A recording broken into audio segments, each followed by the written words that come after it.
Hello everyone, welcome to the channel. My name is Dr. Deconstruction. Now, obviously, first and foremost, get this out of the way before anybody says anything like, oh, Dr. Deconstruction, you're not a real doctor. Like, yeah, I know I'm not a real doctor. Get a fucking life. I know I'm not a doctor, clearly. I don't have a doctorate's degree. I'm not a medical professional. I don't have any kind of real title of doctor. Obviously, it is satirical. It's a title in the same way that Dr. Pepper and Dr. Eggman are doctors. I mean, it's very much that thing. So just bearing that in mind. I will also say that this channel is obviously going to be broaching subjects of evangelical Christianity, religion, the after effects of such, the impact it has on society and on life and trauma and all of the different ongoings that exist in the world due to religion. Now, I'm going to be approaching these topics in a very comedic way, as is my want, and as is the way that I've processed my trauma. In my experiences with religion, as I am an ex Christian, I am an atheist, a non believer, and all of the like, and I've processed a lot of my personal deconstruction through comedy. And I want to share that with other people that might be going through the same thing, and also have healthy debates with Christians that are still Christians. I think that's fun, because we can all enjoy a good laugh, right? Right? Well, maybe not you lot Christians, I don't know, but at least I can, So that's the medium I'm choosing to do this. Also, I want to give credit, obviously, to everyone in this community that I'm very late to joining for kind of helping me get the inspiration to do this. And obviously, you see some of the similarity in what I'm doing with the great Sir Sick, with having this very attractive animated mustached man bouncing around the screen. I just thought that would be the funniest media form to do this in, and it would be enjoyable to watch and keep you engaged. And Sarsek obviously does the same thing, and there's probably others that do the same thing too. I just want to say I'm late to this game, obviously, so here it is. I appreciate the inspiration.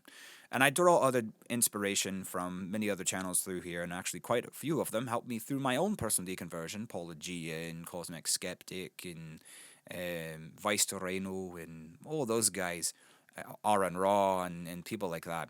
So, and I really appreciate the work that they do and everything that they present to this community. So I will also say is if I pick over some content as time goes on that they've already covered, it's not with intent to try to steal or have any kind of direct derivation. I just might be late to the game. They've been around for quite a while and I'm brand new. So just saying. Well, on to my personal story. So I was born into a, what you would say, Christian family.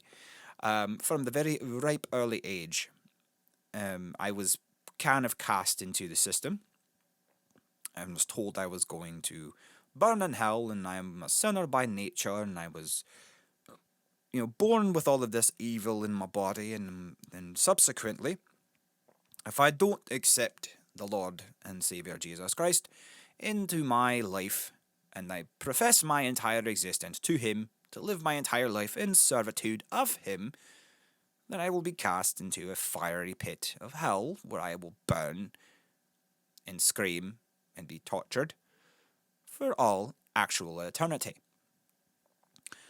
So naturally, one as a child, you just kind of take to those things and realize, well, shit, I guess maybe I should do what I'm told.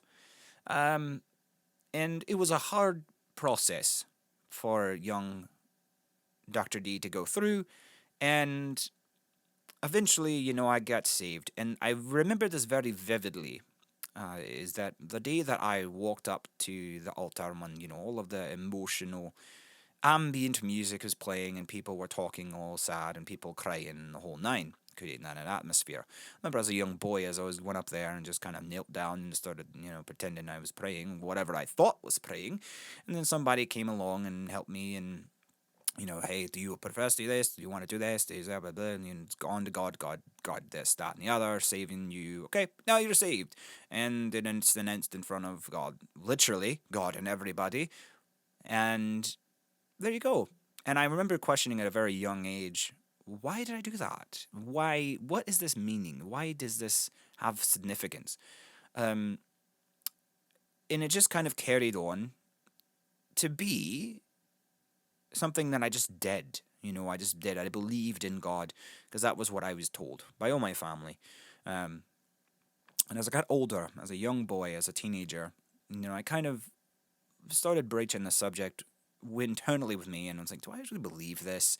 Like, am I going on Sundays? Because I was a Sunday Wednesday boy growing up. I was forced to go on Sundays and Wednesdays, and Wednesday nights even and Sunday nights even at some points. When I was super young, forced to go, didn't have a choice. And when I got old enough to where I could make those decisions, there's became the first entrance in things that were a problem is because when I started making the choice that I don't really want to go, I was then reprimanded by my family and was even grounded, and things were taken away from me, and was very, very, very abusively reprimanded as far as why do you not want to go? You're gonna go, it's gonna happen, like it was some mandated forced thing for me. And that's kind of where my questions began, and why am I doing this? Why is this such a forced thing? And really started doubting things, and things just didn't make sense. Was raised in kind of a part of Christianity that held that the biblical writings are inherently truthful and accurate, and it's all true. It's all history. And I was told evolution was bullshit, and I was told that all of these things were insane. Not to believe science, and what's in the Bible's that's thing. And that was very, very hard to kind of grasp. And eventually, I came to realize, I'm like, what? This is obscene. You're trying to tell me that this is all accurate information.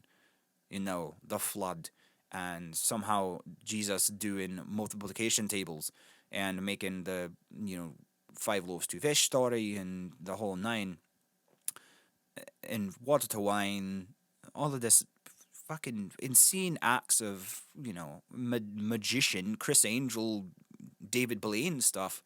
And I just had a hard time really kind of making sense because I thought that was bullshit, to be quite honest with you, from that age. And I was like, I don't know. But then, of course, it's the classic Christian parody of when I would bring things like that to my youth pastor or family. Oh, it's just hyperbole. It means something else. To which I would respond, I was like, why though? You guys are saying that, but we believe the Bible is completely and totally accurate. I know that the flood didn't happen. I know it didn't rain from 40 days and 40 nights. I know that there wasn't one of or two of every kind of animal that walked on the earth. And I know that the entire society of existence of the world wasn't created but by Noah and some of his family on all the inbreeding that would have actually had to occur. We'll talk to them about these subjects at some other time. However, that kind of led to difficulty in home, and there were just things I would go through as a as a teenager, and a broken family and things like that, that really eventually affected my mental state and was depressed, and eventually to the point where I hated God because I was trying to broach the subject of, well, if God created me and he knew predestined everything that was going to happen to me, and he knew everything that was planned from start to finish till I'm dead, and he created me in that very way, why is there suffering? Why am I suffering? Why do I have these mental things that I'm dealing with? The depression, and the intrusive thoughts, let's say, and all of these different things that I'm dealing with, and broken family, and all of this garbage that I was just putting myself through mostly, on top of all of the other things I was dealing. Um, and I I couldn't square that circle. You know, I had a really difficult time squaring that circle. And suffice to say, I stopped believing in God for a bit. You know, I said, I don't believe it. I have no interest in doing so. I don't have any kind of desire. I'm over it. This doesn't make sense. This is a proof enough to me God's not real, because I started looking at further information that just logically did not make sense. I had no verifiable proof. Rationally, as a rational thinker, finally, as a young teenage boy or an older teenage boy, was able to think for myself, not being forced or taught by anybody else that was directly close to me that I respected and loved. I was not being told by them what to believe, for once. So as I got older and went to college, from there, yeah, it kind of snuck back up eventually, and I tried again. I actually gave it a go. I said, fine, I'll do this again. This is how I was raised. Maybe I just was being an angsty teenager and had some things going on in my life. I have a little bit better setup than I did then. All this crazy shit's not happening. Maybe I'll give it another go and I'll have a different result. Well, turns out I couldn't force myself to believe bullshit. Suffice to say, I couldn't believe anything that was in the Bible. I couldn't believe any of the stories. I couldn't believe anything that had to do with religion and Christianity. And the more I started to see the wickedness and the divisiveness and the absurdity of religion and the church, and the damage that they were actually causing in the people that had deconstructed already, talking to me about, you know, how much happier they feel and all of the Christian guilt and, you know, the hell anxiety and all of the different things, you know, and that they even still now to this day deal with, you know, they were telling me, and, you know, that they're still deconstructing the anxiety of hell and the wrongdoing and all of the things. And it came to a very interesting point for me where I realized, you know, that it's time for me to deconstruct and be done holistically with everything. And so I did, and deconstructed, and here I am today. And, you know, that's a long-winded thing to say, you know, that I personally believe Christianity is one of the more dangerous, divisive, impactful in the wrong way, the most wrong way possible, religions out there. And the majority, they are the majority. And the irony is that they act like they are the minority. They act as if, though, that they are marginalized. And it's all part of their game. So when anybody speaks up out or against them, it's all part of marginalization. And I'm, you know, we're being attacked in blah, blah, blah, blah. You know, it is what it is. So, that being said, guys, yeah, that's pretty much just my story. There's a lot more into it I could go into, but, you know, I don't want to sit here and ramble for 30, 40 minutes about the insanity that was my life deconstructing. I will share one more funny story, though, that this is just a funny story that happened during the time of my later teenage years. So, Avenged Sevenfold was at one point like the biggest band, or I mean, ever, you know. So, a couple of buddies of mine were musicians, are musicians, and so at that time we tried to have a band, as most teenage kids do, and it was trash. But anyway, we tried to kind of emulate the whole Avenged Sevenfold look. We even took the shtick and gave ourselves stupid names. And, you know, the nickname for the drummer was Jimmy the Rev Sullivan. So, you know, I kind of took that, and I can't remember what it was. Good God, it's going to bother me. But this was like in the MySpace days, if that tells you how old I am, you know, when MySpace was cool. Yeah, so what I did was I just came up with some like random name, like the Rev, like the Reverend, and did something like that, the minister or something. He's so stupid.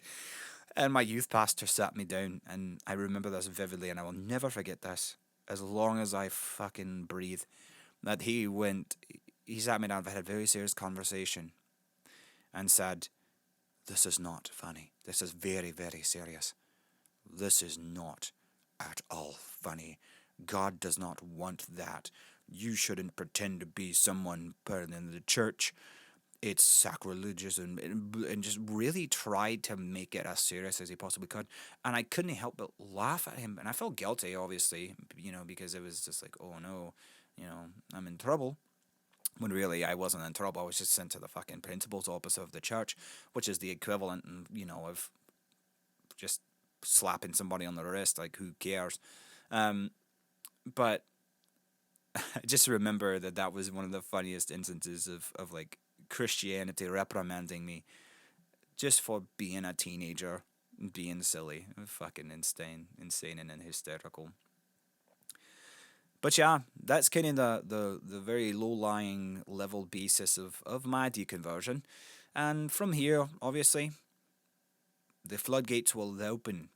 And there's a lot to talk about, and a lot of things, especially in the trauma that religion and Christianity specifically has caused, um, in all different types of communities. And I cannot wait to get into actually having these conversations in a comedic way, obviously, and creating kind of comedy around that. So maybe I can help other people who have had tough deconstructions, or in the process of deconstructing, laugh a bit about it and help them make more sense of reality as opposed to biblical reality or religious reality. So anyway, guys, that's my story. I'm looking forward to the future and continuing on with the channel and putting out content. Probably once or twice a week I'll try to post, at least once. One video a week, maybe twice. We'll see, depending on time. Busy otherwise, so we'll try to make two happen if possible. But if you like the video, guys, please share and subscribe and like, because it will help me grow and help me get out there and get on my feet and going. I'm Dr. Deconstruction. I appreciate you.